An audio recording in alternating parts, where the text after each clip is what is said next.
አይነን ብትጋርደው ጨለማ ቢሁተኝ መንገዴን ባለየው እንክፋት ቢከበኝ በህሊናዬ ብርሃን እውነትን አያለው የልቤን ደልት ፍትህን እጠራለው መልካም እኔ ነው የሰው ልጅ መመኪያ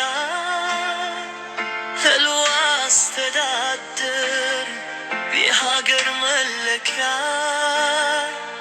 አካል ቢጎድልም መንፈስ ግን ሙሉ ነው በዘር አልለካም ፍቅር ማሰሪያ ነው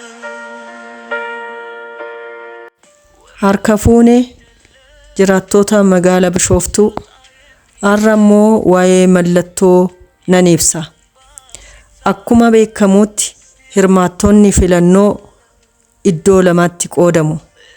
Isaanis kan dhuunfaa fi kan paartiiti. Ani dorgomtuu dhuunfaati. Barbaachisummaan isaa tokko bilisaan sagalee ummata rakkoo ummataa fi gaafii ummata dabarsuuf mijataadha.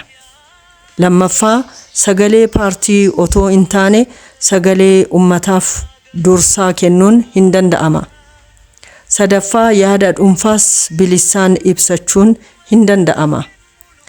Mallattoon koo dildila yookiis riqicha ta'uunsaa sababa qaba. Dildilli boonas gannas faayidaan isaa tokkuma hin ceesisa.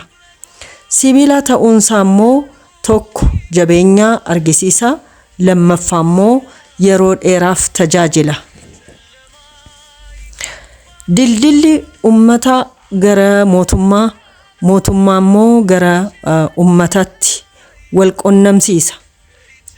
Fuulduraaf yoo na filattan ummata magaalaa Bishooftuutiif gurraas afaanis ta'uudhaan rakkoo hawaasaa rakkoo dinagdee gaafii ummata karaalee adda addaatiin sassaabee rakkina kana akka hiikamuu nan godha.